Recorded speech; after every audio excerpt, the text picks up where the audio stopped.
Good evening সকলকে। কেমন আছেন সবাই? আশা করি সকলে ভালো আছেন, সুস্থ আছেন। আমি বিগত কটা দিন ভিডিও দিতে পারিনি, তার কারণ কলেজে ফার্স্ট সেমিস্টারের পরীক্ষা চলছে আর ওখানে আমার গার্ড পড়েছে। শনিবার দিন আমি বেরোই ভিডিও করতে, আর শনিবার দিনে আমার গার্ডগুলো পড়ে গেছে, তাই জন্য আর আমি আপনাদেরকে ভিডিও দিতে পারিনি। আজকে 8ই মার্চ আমি বেরিয়েছি নতুন একটা জায়গায় ঘোরার জন্য। আর এখন যেহেতু বেরিয়েছি, তাই আপনারা সকলেই বুঝতে পেরেছেন যে কোথায় যাচ্ছি। এখন যাচ্ছি পুরুলিয়া পলাশ ফুল দেখতে। আর আমি কোথায় যাব আজকে, সেই জায়গাটা একদম একটা আনএক্সপ্লোরড জায়গা, যেটা হয়তো আপনারা সোশ্যাল মিডিয়া খুব একটা ভিডিও দেখতে পাবেনও না। জায়গাটা মাঘ বা মাঘা বলে, মানে প্রোনাউন্সটা একটু গন্ডগোল হতে পারে। তো জায়গাটা আমাদের পুরুলিয়া থেকে রাঁচি যে রেল লাইন রয়েছে, সেই পুরুলিয়া রাঁচি রেল লাইনের পশ্চিমবঙ্গের দিকে লাস্ট স্টেশন তুলিন। সেই তুলিন থেকে 4 কিলোমিটার যেতে হবে জায়গাটায়। আমারই একজন পরিচিত টিচার ওই জায়গাটা সন্ধান দিলেন, বললো যে ওখানে প্রচুর পরিমাণে পলাশ ফুল ফোটে। তাই ভাবলাম ওই জায়গার ভিডিওটাই করি, যাতে করে আপনাদের ভালো ভালো পলাশ ফুলের দৃশ্য দেখাতে পারি। নর্মালি পুরুলিয়া থেকে train number 18011 Howrah Purulia, Howrah Chakradharpur express, এই ট্রেনটা ধরে পুরুলিয়া পর্যন্ত যাব। ট্রেনটা টাইম আছে হাওড়াতে 11:35 আর পুরুলিয়া পৌঁছে দেবে 6:25। এই ট্রেনটা করে পুরুলিয়া পর্যন্ত পৌঁছাবো। পুরুলিয়া গিয়ে ওখান থেকে বাস বা ট্রেনে করে তুলিন পর্যন্ত চলে যাবো বা ঝালদা পর্যন্ত চলে যাব। সেখান থেকে আবার কী অপশানস আছে দেখছি এতে যাবার জন্য। মাথা বা ওই জায়গাটা হয়তো এখনও পর্যন্ত বলতে গেলে প্রবলেম হয়ে যাচ্ছে জায়গাটা। যাই হোক, দেখুন ভিডিওটা, আশা করি আপনাদের ভালো লাগবে। ট্রেন 20 নম্বর প্ল্যাটফর্মে দিয়ে দিয়েছে 18011 চক্রধরপুর এক্সপ্রেস।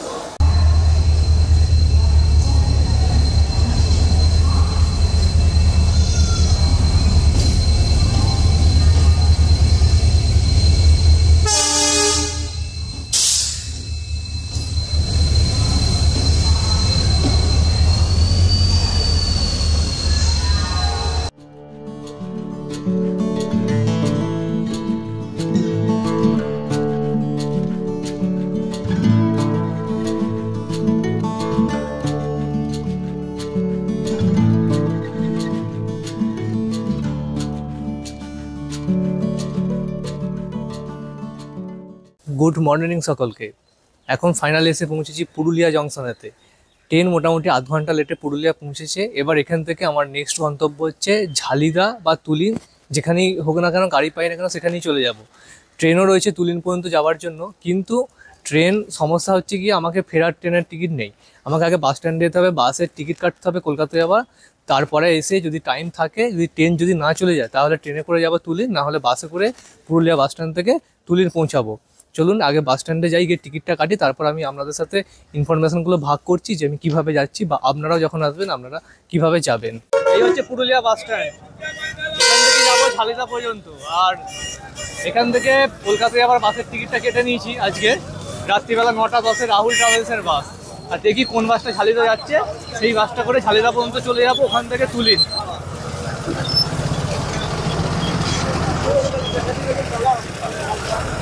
বাস আমাদের পুরুলিয়া বাস স্ট্যান্ড থেকে ছেড়ে বেরোচ্ছে ঝালিদার দিকে।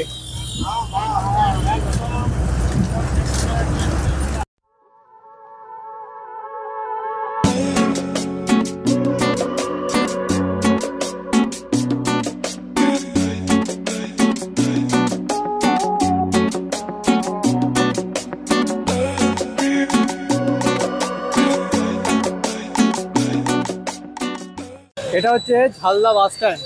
এখান থেকে নেবে এবারে টোটো করে যেতে হবে তুলিন পর্যন্ত। দেখি টোটো কোথায় পাওয়া যায়, তা তুলিন টোটো কোথায় পাওয়া যাবে। এটা ঝালদা বাস স্ট্যান্ড থেকে নেবে হেঁটে হেঁটে যাচ্ছি। বিরসা মুন্ডা চক বলে একটা জায়গা আছে, ওখান থেকে তুলিন যাবার গাড়িগুলো পাওয়া যাবে। আর যেখানে বাস স্ট্যান্ডে যেখান থেকে নামলাম, ওখান থেকে টিফিনটা করে নিয়েছি, করে নিয়ে হেঁটে হেঁটে যাচ্ছি। এই হচ্ছে বিরসা মুন্ডা চক, এখান থেকে তুলিন যাবার গাড়িগুলো পাওয়া যাবে।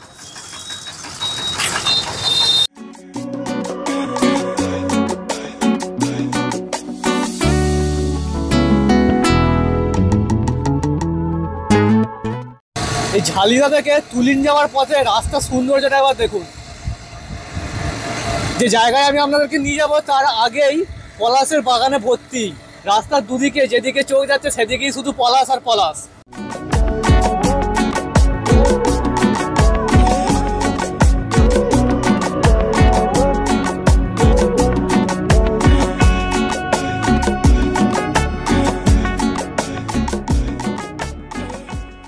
তুলিনের হাটবাজারে নেবে এখান থেকে যে রাস্তাটা বাঁদিকে চলে গেছে, সেই রাস্তা বরাবর কিছুটা হেঁটে যেতে হবে, তাহলে পলাশ বাগানটা দেখতে পাওয়া যাবে।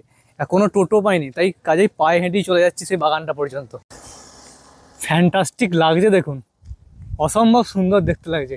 ওদিকে একটা বড় দিঘি মতো রয়েছে, ক্যামেরায় কতটা আসছে জানি না।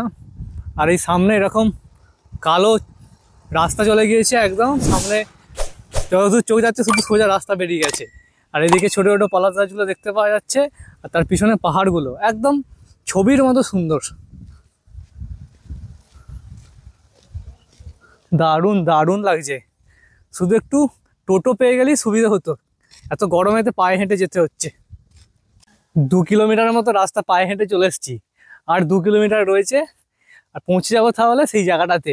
অসম্ভব সুন্দর জায়গা, মানে দুদিকে শুধু পলাশ আর পলাশ। আমি অলরেডি দেখতে পেয়ে গেছি সামনে দৃশ্যটা, একটুখানি এগিয়ে গিয়ে আমি আপনাদেরকে দেখাচ্ছি। এতটা বিউটিফুল লাগছে না, এত নয়নাভিরাম দৃশ্য, মানে মুগ্ধ হয়ে যাচ্ছি, জাস্ট মুগ্ধ।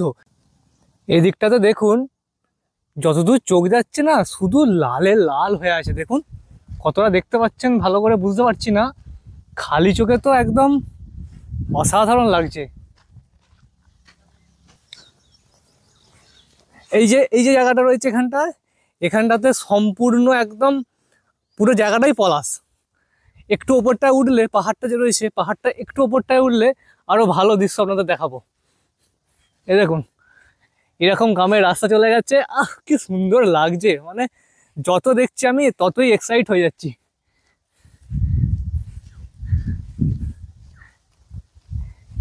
এইরকম পলাশ বাগান আমি কোনোদিন দেখিনি, এত পলাশ ফুল, বিউটিফুল, নয়নাভিরাম।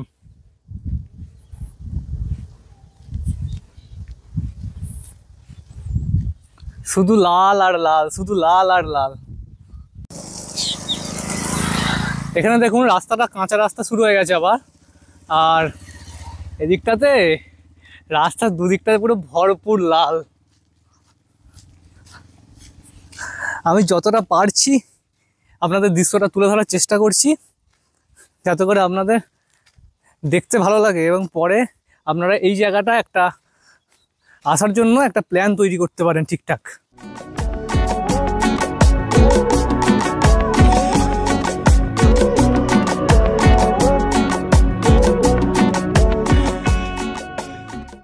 এইরকম পরিবেশ, তার সাথে এইরকম রাস্তা, আর দুদিকে লাল পলাশ, অনবদ্য, একদম অনবদ্য।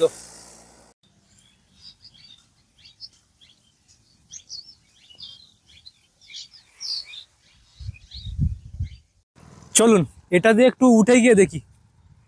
জায়গাটার নাম যে তুলিন, নামের সাথে এর যে দৃশ্য সেটা একদম খাপ খায় খুব ভালোভাবে, যেন তুলি দিয়ে আঁকা তুলিন। কতটা সুন্দর লাগছে দেখুন, পুরোটাই পলাশের ভর্তি, পলাশ গাছে পুরো ভর্তি গোটা এলাকাটা। যেদিকেই তাকাই না কেন সেদিকেই শুধু পলাশ আর পলাশ। অসম্ভব সুন্দর, অসম্ভব সুন্দর, ওয়াও। প্রপার গ্রাম্য পরিবেশ বলতে যেটাকে বোঝায়, সেই পরিবেশটাই কিন্তু এই জায়গার পরিবেশটা। এর রূপ অসম্ভব সুন্দর। কোনো ট্রান্সপোর্টের কিন্তু ব্যবস্থা নেই, গাড়ি ঘোড়া কিন্তু নেই। আপনারা যদি এখানে আসতে চান ফ্যামিলি নিয়ে, তাহলে অবশ্যই তুলিন থেকে বা ঝালিদা থেকে গাড়ি বুক করে আসতে পারেন। আমার মতে বলে আপনারা পুরুলিয়া থেকে তুলিন পর্যন্ত বাই ট্রেনে চলে আসতে পারেন, বা এখান থেকে মুড়ি স্টেশনটা কিন্তু খুব কাছে। মুড়ি হচ্ছে এখান থেকে 6 কিলোমিটার দূর, যেটা ঝাড়খণ্ডে পড়ে যাচ্ছে। মুড়ি পর্যন্ত আপনারা চলে আসে, মুড়ি থেকে একটা গাড়ি বুক করে নিতে পারেন, করে এই জায়গাটা পুরোটা কমপ্লিট ঘুরে নিয়ে আবার মুড়ি স্টেশন থেকে ট্রেন ধরে রিটার্ন কলকাতা পৌঁছাতে পারেন। আবার পুরুলিয়া থেকেও যেতে পারেন, আপনাদের যেটা দিয়ে সুবিধা হবে সেটা দিয়ে আপনারা আসতে পারেন। তবে এই ভেতরের জায়গার কানেক্টিভিটি খুব একটা আচ্ছা নয়, কারণ আমি পুরো জায়গাটা আপাতত হেঁটে হেঁটে ঘুরছি। একা আছি বলে হেঁটে হেঁটে ঘুরতে পারছি, ফ্যামিলি থাকলে তো হেঁটে হেঁটে ঘোরা সম্ভব নয়।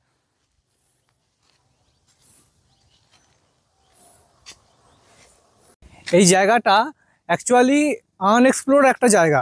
কলকাতার মানুষজন বা অনেক পর্যটক এই জায়গাটা সম্বন্ধে এখনো পর্যন্ত খোঁজ খবর পাননি, তাই এই জায়গায় কোনো ট্যুরিস্ট এখনো পর্যন্ত চোখে পড়ছে না। যেগুলো খুব পপুলার জায়গা বরন্তির দিকটাতে বা গড় পঞ্চকোটের সাইডটাতে, ওখানে অযোধ্যা হিলের দিকটাতে, ওখানে প্রচুর পরিমাণে পর্যটক রয়েছে, কিন্তু এই জায়গাটাতে এখনো পর্যন্ত সেইভাবে পর্যটক কিন্তু নেই।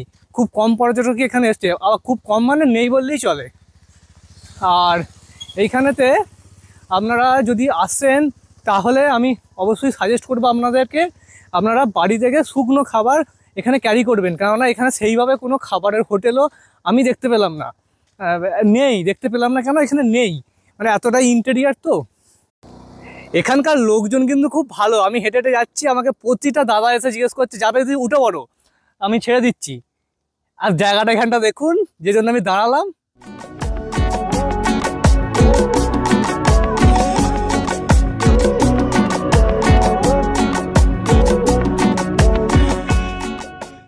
এই জায়গাটা এতটাই সুন্দর, এখানে দাঁড়িয়ে আছে আমি মিনিট 15-20 হয়ে গেল, এখান থেকে নড়তে ইচ্ছে যাচ্ছে না, এতটা সুন্দর লাগছে। এই পিছন দিকটা দেখুন আপনারা খালি, কতটা সুন্দর লাগছে। আর এইখানের মানুষজন কিন্তু খুব ভালো। আমাকে যতগুলো বাইকে করে যাচ্ছেন যারা, তারা বলছে হেঁটে হেঁটে যাচ্ছেন কেন, আমি বলুন আমি ছেড়ে দিচ্ছি আপনাকে, যে আপনি যেখানে যেতে যাচ্ছেন সেখানে আমি ছেড়ে দিচ্ছি। এখানকার মানুষরা কতটা আন্তরিক, মানবিক কতটা, মানে এই জায়গার মানুষগুলো না এরকমই হয়। আমি অনেক জায়গায় গেছি এরকম জায়গাতে কাজের সূত্রে বা ঘোরার জন্য, প্রতি জায়গাতেই কিন্তু এরকম মানুষরা কিন্তু আন্তরিক হয়। আমাদের ওই দিককার মতো নয় মানুষজন। আর ব্যাকগ্রাউন্ডটা আমার দেখুন কতটা সুন্দর লাগছে, আর এই দিকটাও দেখুন কতটা সুন্দর লাগছে। এই জায়গাটা অনেকক্ষণ থেকে দাঁড়িয়ে আছি, মোটামুটি মিনিট 15-20 তো বললাম আমি দাঁড়িয়ে আছি, যেতে যেন ইচ্ছা যাচ্ছে না, কেন এইখানেই দাঁড়িয়ে থাকি। আবার যারা যাচ্ছেন তারা বলে যাচ্ছেন যে আর একটু এগিয়ে চলুন, আরও বেশি ফুল দেখতে পাবেন। আমি তো এগিয়ে যাবই, ওখানে একটা নদীর মিলনস্থল আছে, তো সেই মিলনস্থলটা আমি আপনাদেরকে দেখাবো, সঙ্গম আছে। আবার সেই সঙ্গমটা গিয়ে আবার সুবর্ণরেখায় গিয়ে মিশেছে রূপাই নদী নামে, তো সেটাও আমি আপনাদের দেখাবো যদি সম্ভব হয়। আমাকে একজন স্থানীয় কাকু বললেন যে ওখানে যাওয়ার জন্য একটা এই পলাশ বাগানের ভেতর দিয়ে রাস্তা আছে, মিনিট 5-7 লাগবে, পারলে ওই জায়গাটা আবার গিয়ে দেখে আসবেন, খুব ভালো জায়গা, তাই ওইখানটাতে যাওয়ার চেষ্টা করব আমি। এত দারুণ দারুণ দৃশ্য, ভিডিওটা সাইজ কত বড় হবে আমি নিজেও বুঝতে পারছি না, মানে কোনটা ছেড়ে কোনটা দেখাবো, সবই যেন দেখা দিচ্ছে যাচ্ছে। আবার বেশি দেখাতে গেলেও ভিডিও লেন্থ অনেক লম্বা হয়ে যাবে, তাও চেষ্টা করবো 30 মিনিটের ভেতরে ভিডিওটাকে রাখা। 30 মিনিটের কমে তো কোনো মতেই করতে পারবো না, 30 মিনিটে পারলে বেশি হলেই ভালো হয়, কেননা এত সুন্দর সুন্দর দৃশ্য, মানে একবার দেখে মন ভরবে না, আপনাদেরও একবার দেখে মন ভরবে না। আপনাদের আমি তো এই 6 ইঞ্চি ডিসপ্লের মধ্যে দেখাবোই, আপনারা কিন্তু অবশ্যই আসবেন। এখনও পর্যন্ত পলাশের অনেকটা টাইম আছে, এর মধ্যে একবার চলে আসবেন এই জায়গাটাতে। আমি আপনাদেরকে একটাই অনুরোধ করব, যখন আপনারা যেখানেই যান না কেন পলাশ ফুল দেখতে, পলাশ ফুল কিন্তু গাছ থেকে ছিঁড়বেন না। ফুলটা গাছে থাকলেই তার সৌন্দর্যটা বৃদ্ধি পায়, যখনই আমরা গাছ থেকে ছিঁড়ে নেব তখন সৌন্দর্য ফুলের কিন্তু থাকে না। যেগুলো নিচে পড়ে আছে, প্রচুর ফুল পড়ে আছে নিচেতে, সেখান থেকে আমরা কুড়িয়ে নিয়ে যাবেন বাড়ির জন্য, কিন্তু গাছ থেকে কিন্তু তুলবেন না ফুল, কেন এই ফুল বছরে একটা বারই ফোটে, তাও 1 মাস থেকে 1.5 মাসের মতো থাকে। এত সৌন্দর্য একটা ফুটিয়ে তোলে এই পুরো পুরুলিয়া চত্বরটাতে, যেটা দেখার জন্য আমরা কলকাতা থেকে আসছি, বা অনেক লোক অনেক দূর দূর থেকেও আসছেন। তো এত সুন্দর জায়গা কেন আমরা নষ্ট করবো, এগুলো তো আমাদেরই সম্পদ। আমি দেখছি এইখানেতে অনেক মানুষজন গাছের থেকে ফুল ছিঁড়ে নিচ্ছে, কিন্তু এটা করবেন না, এটা করা ঠিক নয়। এই যে যত গাছ দেখতে পাচ্ছেন, প্রতিটা গাছই কিন্তু পলাশ গাছ, আর এটা এমন একটা টাইম যে টাইমটাতে প্রতিটা গাছেই ফুল ফুটেছে। কোনো গাছে প্রচুর ফুল ফুটে গেছে, কোনো গাছে এখনো ফুল ফুটতে বাকি আছে, তবে ম্যাক্সিমাম গাছেই কিন্তু ফুল ফুটে গেছে। এদিকটাতে দেখুন কিরকম পুরো তলাতে বিছিয়ে ফুল পড়ে আছে। একটু ভেতরটায় ঢুকি,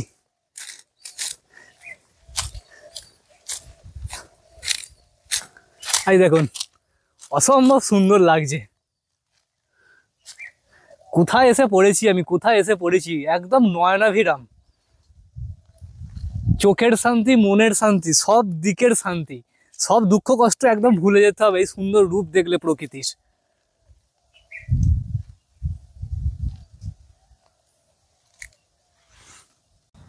আপনাদের ব্রেকআপ হয়ে গেছে, মানসিক কষ্ট, কোনো কাজ করতে ইচ্ছে যাচ্ছে না, আপনারা এই জায়গায় চলে আসুন, সমস্ত দুঃখ কষ্ট সব ভুলে যাবেন।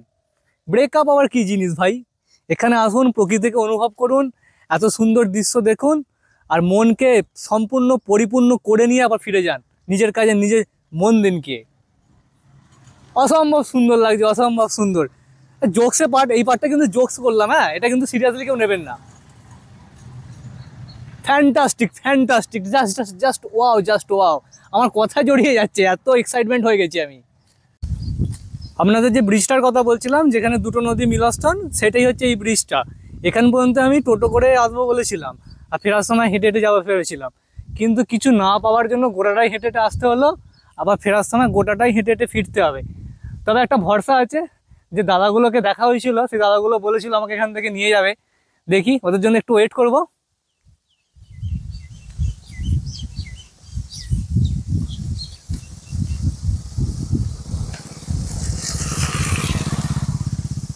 বর্তমানে এখন নদীতে একদমই জল নেই, তবে এই জায়গাটাতে আসতে একটা হাওয়া আছে, যেহেতু এখানে নদীটা আছে ফাঁকা জায়গা, তাই এখানে হাওয়াটা রয়েছে, একটু ঘামটা কম হচ্ছে।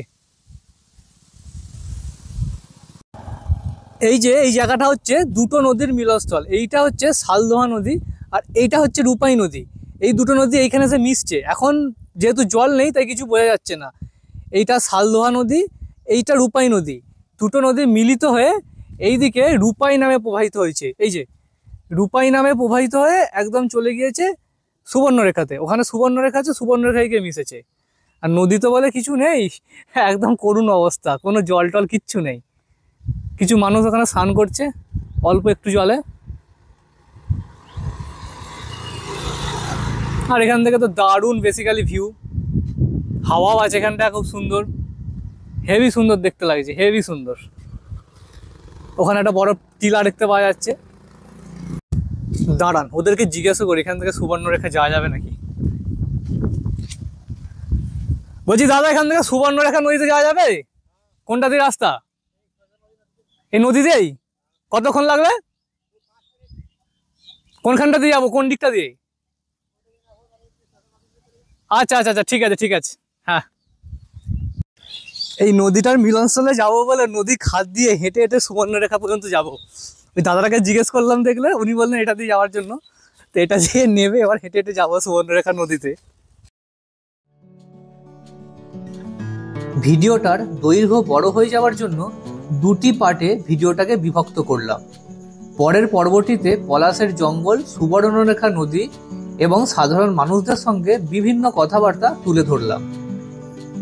আমি আশা করি আপনাদের আজকের এই ভিডিওটা ভালো লেগেছে। আপনাদের একটা নতুন পলাশ বাগান সন্ধান দিতে পেরে আমি আনন্দিত। আর আপনারা কবে এই জায়গাটা ঘোরার জন্য প্ল্যান তৈরি করলেন, নিচে অবশ্যই আমাকে একটা কমেন্ট করে জানাবেন। আর যদি কোনো রকম কোনো জিজ্ঞাসা থাকে এই জায়গাটা ঘোরার পিছনেতে, তাহলে অবশ্যই একটা কমেন্ট করবেন। পরের পর্বটা দেখার জন্য চ্যানেলটাকে অবশ্যই ফলো রাখুন। সকলে ভালো থাকুন, সুস্থ থাকুন। আবার খুব শীঘ্রই দেখা হচ্ছে এই পলাশের সন্ধানের সেকেন্ড পর্ব নিয়ে।